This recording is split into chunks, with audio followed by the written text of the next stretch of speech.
দেখিব। কে কে নবীকে দেখতে চান একবার জোরে বলেন ইয়া রাসূলুল্লাহ। ওই আমার নয়ন ভরে তোমায় দেখিব, আমার পরাণ ভরে তোমায় দেখিব। এই পরের লাইনটা সবাইকে কিন্তু বলতে হবে। একবার দিদার দাও দয়াল নবী গো, আমার নয়ন ভরে তোমায় দেখিব। একবার দিদার দাও দয়াল নবী গো, আমার নয়ন ভরে তোমায় দেখিব। দিলের সাথে মিটায়া তোমায় দেখিব, দিলের সাথে মিটায়া তোমায় দেখিব, মনের সাধ মিটায়া তোমায় দেখিব। একবার দিদার দাও দয়াল নবী গো, আমার নয়ন ভরে তোমায় দেখিব। আরে মদিনাতে আছেন নবী অনেক বহু দূরে, কিন্তু আমি রাখি তারে মনের ভেতরে। জোরে বলেন। আরে মদিনাতে আছেন নবী অনেক বহু দূরে, কিন্তু মোরা রাখি তারে বুকের ভিতরে। দেখা দাও স্বপ্নেতে, কথা বলবো গোপনেতে। জোরে বলেন। দেখা দাও স্বপ্নেতে, কথা বলবো গোপনেতে। ওই আমি অনেক কথাই তোমায় বলবো, আমি অনেক কথাই তোমায় বলবো, আর নয়ন ভরে তোমায় দেখিব। বলেন। ও আমার নয়ন ভরে তোমায় দেখিব।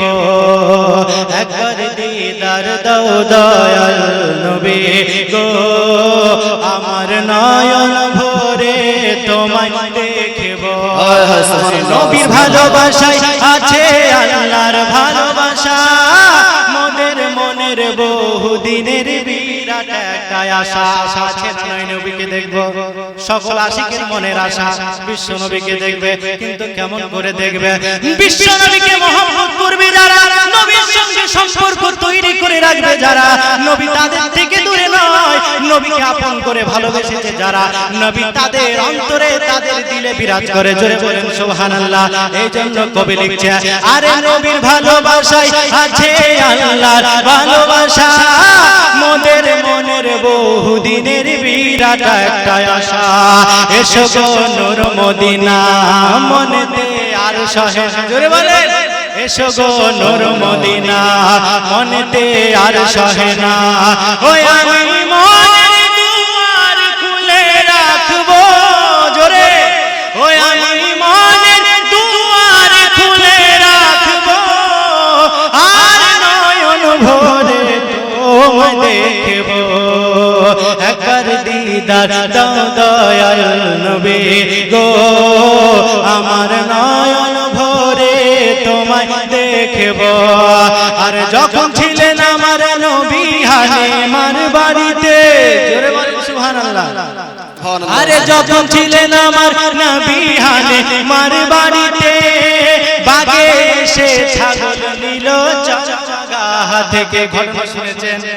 আরে যখন ছিলেন আমার নবী হালিমার বাড়িতে, বাগে এসে ছাগল নিল চাচা থেকে। তারপর বাগে কি বলছে শোনেন, ছাগল মোরা আর খাবো না, নবীকে দেখার বাহানা। জোরে বলেন।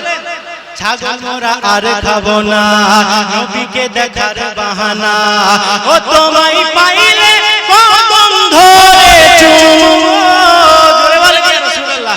ও তোমায় পাইলে কদম ধরে চুমবো, আর নয়ন ভরে তোমায় দেখিব। একবার দিদার দাও দয়াল নবী গো, আমার নয়ন ভরে তোমায় দেখিব।